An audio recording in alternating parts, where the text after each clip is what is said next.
Hi guys, welcome back to channel XYZ Brain. So మీకు already చెప్పాను కదా, 10th class pre final exam సిరీస్లో భాగంగా సోషల్ సంబంధించి మోడల్ పేపర్ 2 చూడండి. So this is very very important. ఇక్కడ ఇచ్చిన ప్రతి క్వశ్చన్ అయితే బాగా చూసుకోండి. సో డెఫినెట్గా అయితే మీకు ప్రీ ఫైనల్ కానీ అండ్ ఫైనల్ ఎగ్జామ్స్లో కానీ 100% అయితే మీకు యూజ్ అవుతాయి. దీంట్లో నుంచి ఆల్మోస్ట్ అయితే మీరు ఎక్స్పెక్ట్ చేయొచ్చు. ఇక్కడ చూస్తే కనుక సెక్షన్ 1లో చూస్తే మీరు మొత్తం మీకు 1 మార్క్ క్వశ్చన్ 12 ఉంటాయి. సో 12 1 12. సో ప్రతి క్వశ్చన్ కూడా మీకు రిపీటెడ్గా ఆడడానికి అయితే స్కోప్ అయితే ఉంటుంది. So maybe you may expect few questions from this paper. So మీకు ఆల్రెడీ చెప్పాం కదా, ఫస్ట్ మోడల్ పేపరు అండ్ ఇక్కడ మనకు 3 ఉన్నాయి, మొత్తం 4 మోడల్ పేపర్స్ ఉన్నాయి, ఒక ఎస్ఏ పేపర్ ఉంది. సో దీంట్లో నుంచి తక్కువ అనుకున్న ఆల్మోస్ట్ ఒక 70 to 85% అయితే క్వశ్చన్స్ ఎక్స్పెక్ట్ చేయొచ్చు. కాబట్టి ఈ పేపర్స్ అన్ని క్విక్ రివైజ్ చేసుకోండి అండ్ ఎక్స్ట్రా క్వశ్చన్స్ కూడా చూసుకోండి. ఇక్కడ చూసుకోండి, ఇవన్నీ ప్రతి క్వశ్చన్ కూడా వెరీ వెరీ ఇంపార్టెంట్. మొత్తం 12 క్వశ్చన్స్ అన్నీ కూడా 1 మార్క్వే. అండ్ సెక్షన్ 2 చూడండి, మీరు ఇక్కడ రాసిన క్వశ్చన్స్ మొత్తము 8. So each question carry 2 marks, 8 2 16 చూడండి. ఇక్కడ చూస్తే define and give an example for mineral base industry. And 14th one, observe the given map and answer the following questions. మీరు ఇండియా మ్యాప్ అబ్జర్వ్ చేయాలి, దానికి సంబంధించి కింద క్వశ్చన్స్ ఉంటాయి. సో వాటి రాసి చూడండి. Where is India Gandhi international airport located? Indira Gandhi, not India Gandhi. Where is Indira Gandhi international airport located? Which international airport is located in Kolkata? అంటే ఇంటర్నేషనల్ ఎయిర్పోర్ట్ గురించి క్వశ్చన్స్ ఉన్నాయి చూడండి. And explain the importance of silk roots. And 16th చూస్తే explain the effect of the great depression of 1929 on the Indian economy. And 17th చూస్తే give examples for central list and state list. 18th mention any 2 constitution provisions that make Indian secular state. 19th చూస్తే what is the impact of globalization on India? So ఎందుకంటే ఈ question రిపీట్గా వస్తుంది and first సెట్లో ఉంది and first government model పేపర్లో ఉంది, ఇక్కడ కూడా ఉంది. సో మేబీ థర్డ్ పేపర్లో ఉండొచ్చు. అండ్ 20 చూస్తే రైట్ టు స్లోగన్స్ అన్న కన్జ్యూమర్స్ రైట్, ఇది వచ్చింది చూడండి. అండ్ సెక్షన్ 3 చూడండి ఒకసారి మీరు. దీంట్లో మీరు రాసిన క్వశ్చన్స్ మొత్తం 8 అండి. So each question carry 4 marks, 8 4s 32. అది చూసుకోండి. ఇక్కడ ఫస్ట్ వన్ 21st చూడండి. Write note on good practice towards conservation of forest and wildlife. 22nd why do you think that solar energy has a bright futures in India? And 23rd observe the given map and answer the following questions. ఇది India map, world map తెలియదు, world map చూడండి. So మనకి ప్రతి ఎగ్జామ్లో కూడా ఒక world map, ఒక India map వస్తుంది.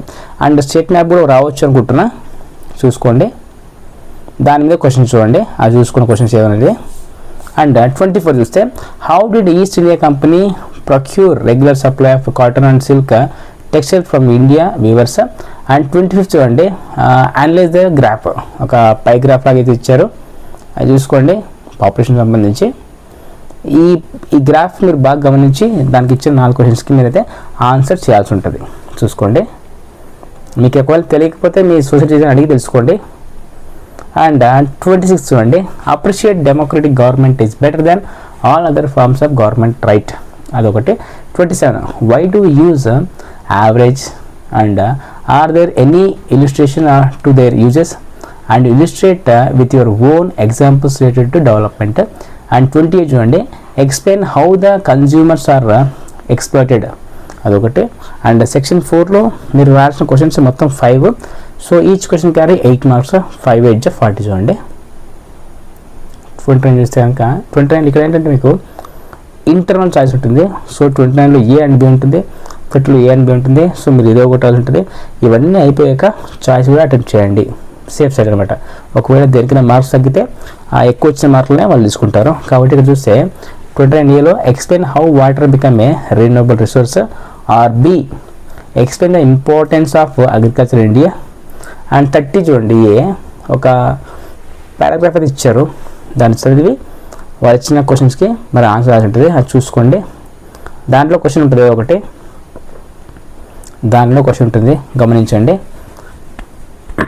Read the paragraph and comment on it. So questions ఏం లేదు, ఈ పారాగ్రాఫ్ చదివి దాని మీద మీ అభిప్రాయం రాయాల్సి ఉంటుంది, చూడండి, అది చూసుకోండి. ఒకసారి పాస్ చేసుకొని చూడండి మొత్తం పారాగ్రాఫ్ ఏంటుందనేది. To the altar of this revolution we have brought our youth as incense, ఇది టాపిక్ అనమాట. దాన్ని చదివి ఓవరాల్గా మీ అభిప్రాయాన్ని అయితే మీరు రాయాల్సి ఉంటుంది. నెక్స్ట్ చూడండి, print culture world bring enlightenment, do you agree, justify your opinion. And analysis అనమాట, ఏదో ప్రైమరీ సెకండరీ టెస్ట్ వచ్చేసి 2000లో 52,000, 48,000, 1,33,000 అనేసి ఇచ్చారు ఇక్కడ. దాన్ని బేస్ చేసుకొని మీరు ఏదో రాయాల్సి ఇచ్చారు. ఇక్కడ ఒక క్వశ్చన్ చూడండి, అనలైజ్ ద గివెన్ గ్రాఫ్. ఇక్కడ ఒకటి పైగ్రాఫ్ చూడండి. So source of credit for 10,000 of rules house hold in India, rural not rules, rural. ఇది చూసుకోండి. సో ఎంత ఇన్వెస్ట్మెంట్ చేస్తున్నారు, ఎంత ఖర్చు చేస్తున్నారు, ఎక్స్పెండిచర్ అనమాట. సో దాన్ని బట్టి మీరు రాయాల్సి ఉంటుంది. అండ్ 32 ఏజ్ చూడండి, state on prudential reason and one moral reason for power sharing with an example of each of these, or explain the characteristics of national party. And 33 years కానీ locate the following in the given outline map of India. So మీరు India మ్యాప్లో ఇవన్నీ కూడా identify చేయాలి. And ARB and same మీది map ఐడిని కూడా ఇవన్నీ చూసుకోండి. ఇది చూడండి, మీకు సోషల్ సంబంధించి model paper 2, so model paper 3 అయితే మీకు వస్తుంది. అండ్ ఇది ఫ్రెండ్స్, మీకు ఇంకా వీడియో లైక్ చేయండి, అలాగే ఛానల్ సబ్స్క్రైబ్ చేసుకోవడం మాత్రం మర్చిపోవద్దు. And stay tuned for more update. And thank you so much for watching my video.